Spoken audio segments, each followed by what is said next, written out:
dear friends. It's Carly Wharton, and welcome back to Owning Authenticity. In this video, I am recommending another video. So I'm going to keep this brief because really, I highly recommend that you go watch this other one by Richard Rudd called Spirituality and the Spiritual Ego.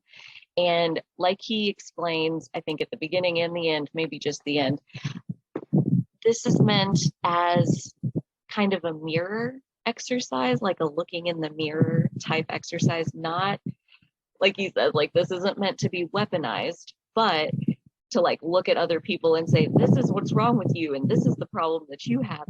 It's about listening to what he's saying and finding those patterns inside of yourself.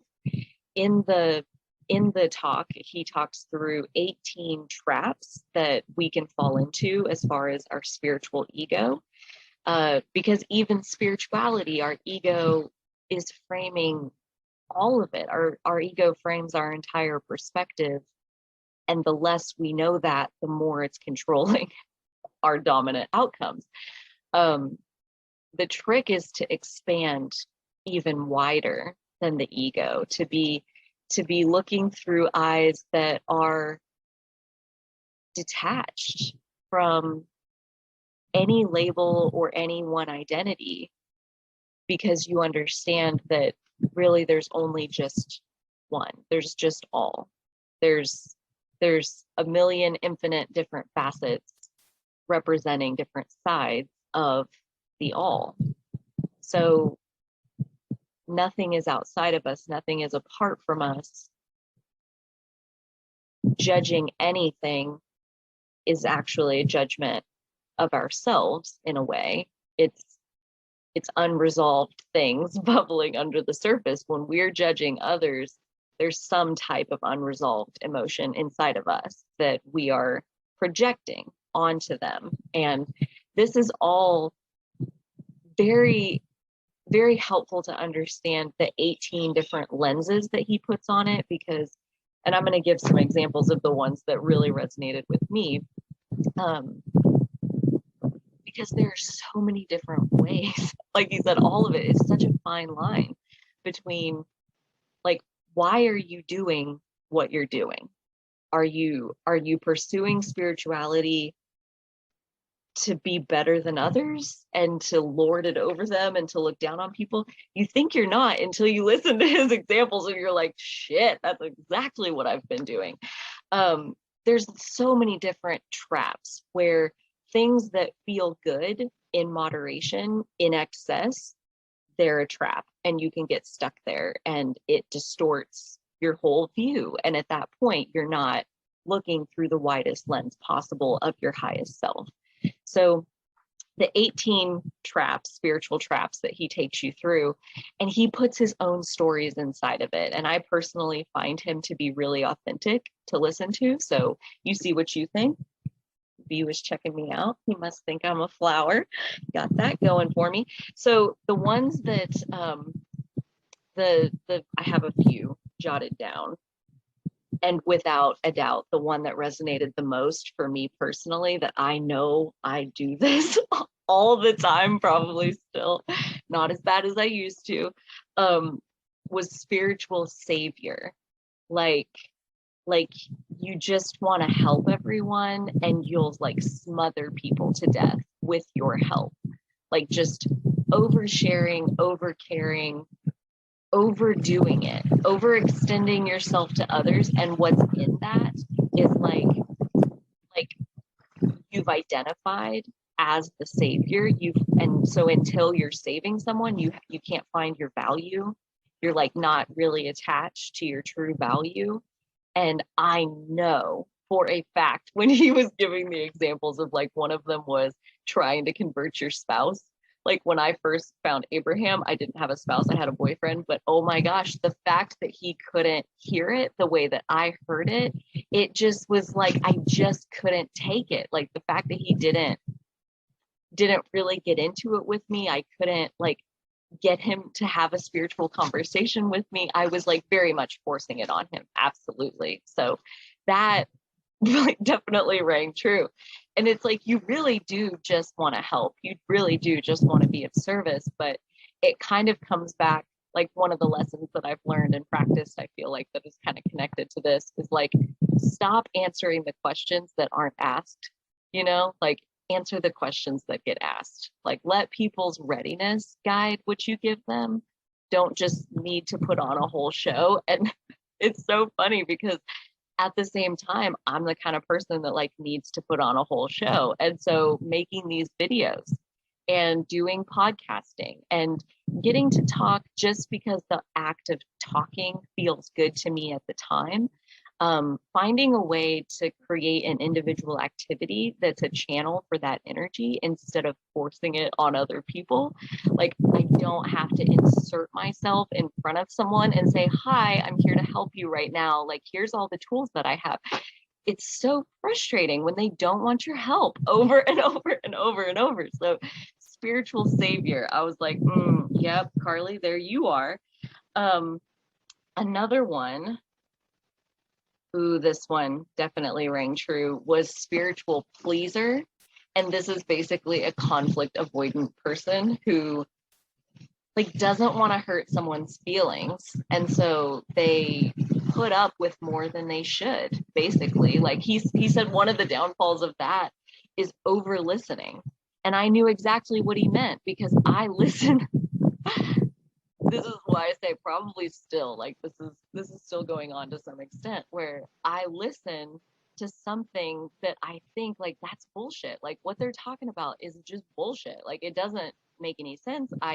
It's a pattern. They've told me this story so many times, and yet I don't always have the guts to say in the moment, like, hey, here's your pattern. Like, do you know that you have this pattern? And like he said, like, it's okay to call people on their patterns as long as you're doing it with compassion and you feel like it's appropriate to do that. And that's the skill that I think I'm building. And I did have to go through a phase where I think this is still where I am, where I also had to learn how to just like, don't say that. Like, don't teach someone something that you think is cool, but they showed no interest in learning, like, and that's a tricky balance. If you're anything like me, like I feel like I was born to teach. So I want to share, I want to talk, I want to share things and empower other people with knowledge that I've found to be useful in my own experience. And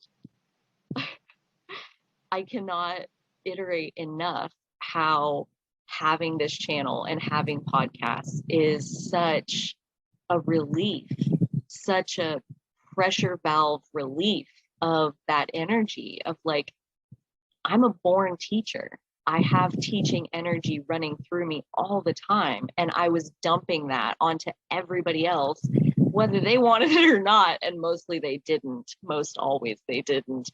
And until I quit doing that, like when I quit doing that, I feel like I was quiet long enough to like open myself up in this like position of stillness to allow the people who were ready to find me.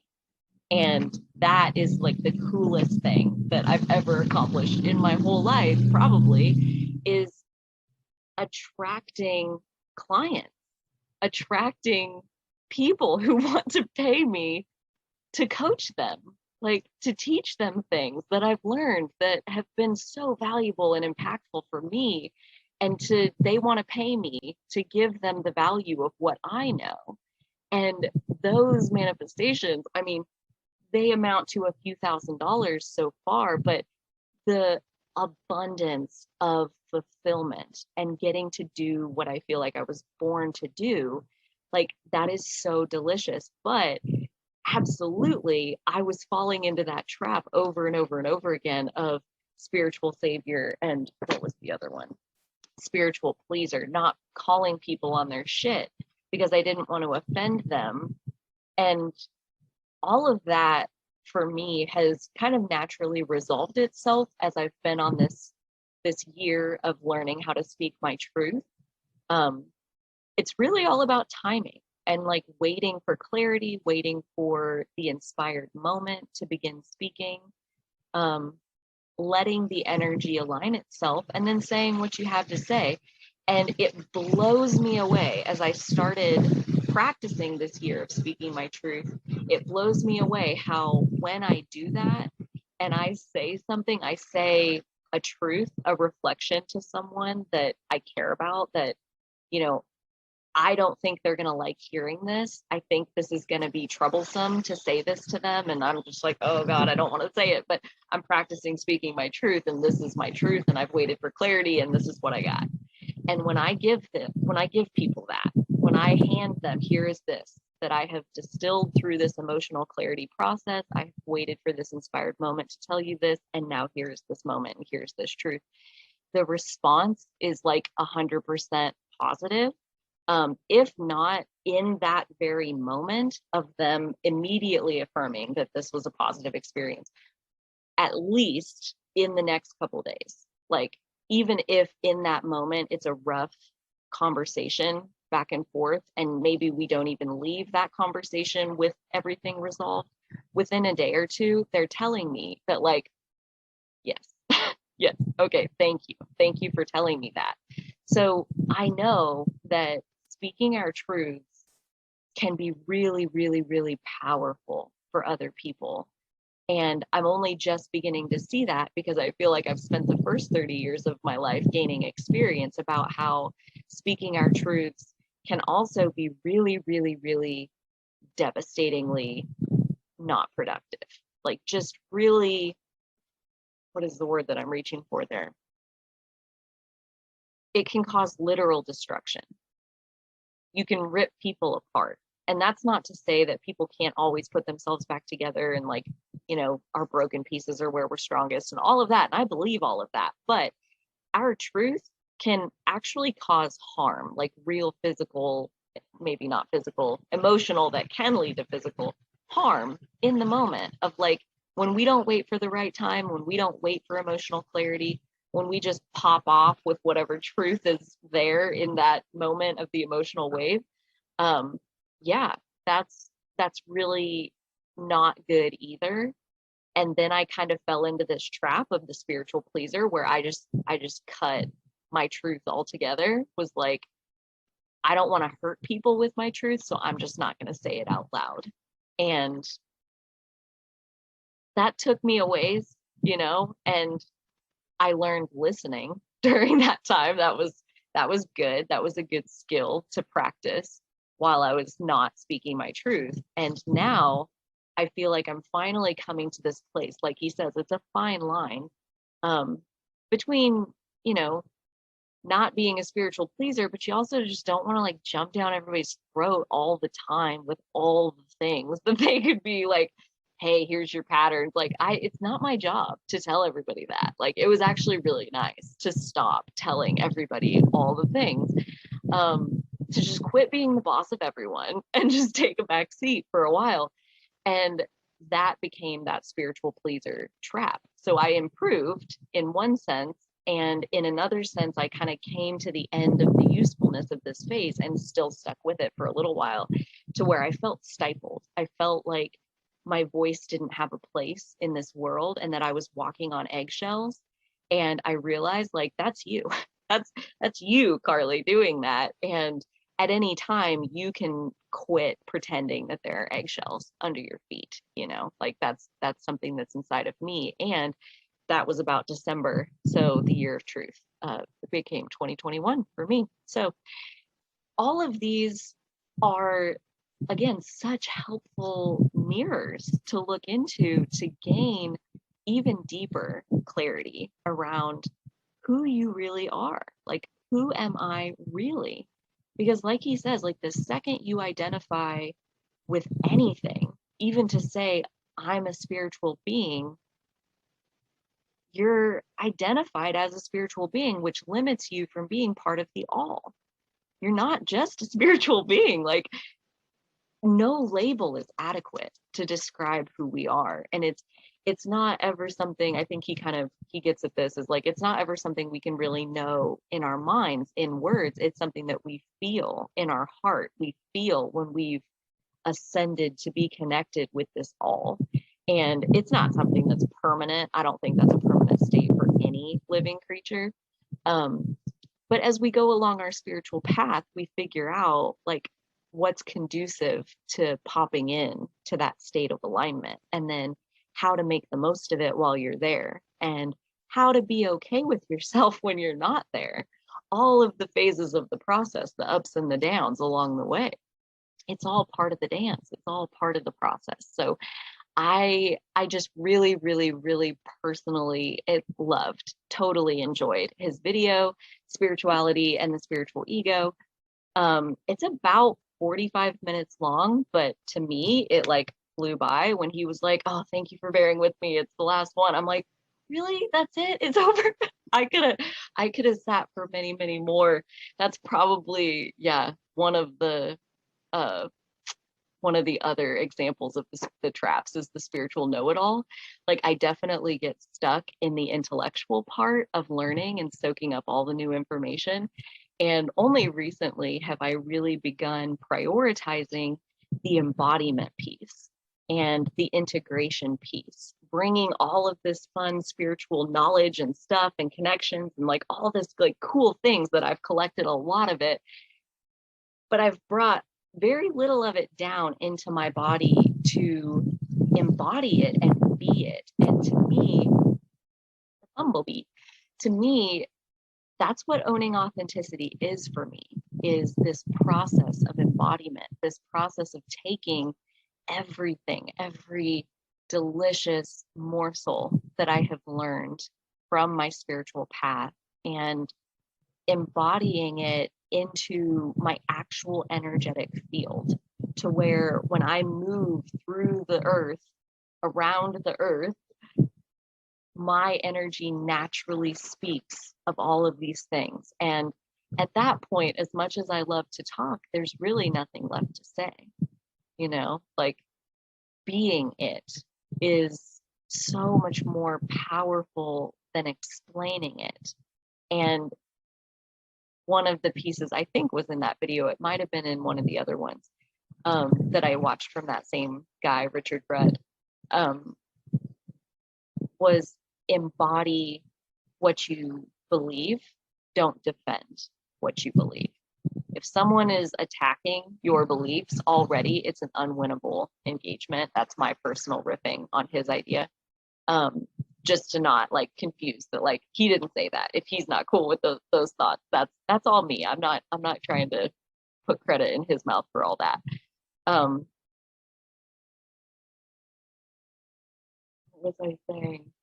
I don't know. I just got sidetracked with like how much I really loved his energy, his authenticity, his vulnerability.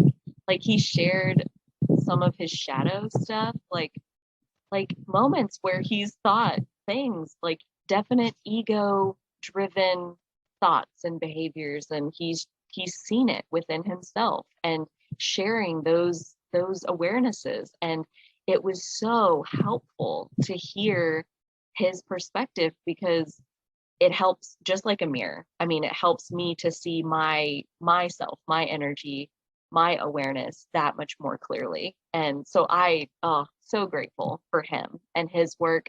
I hope that this video entices you to go and watch his and subscribe to his channel, dig around over there. He invented the gene keys, which is a talk for another day, but he has lots of awesome content on his channel, which is called Gene Keys. So look for links to both of those in the description. If you haven't yet, go ahead and subscribe to my channel so that you're notified every day when I release my new videos. And until next time, dear friends, you take good care of yourself, and so will I.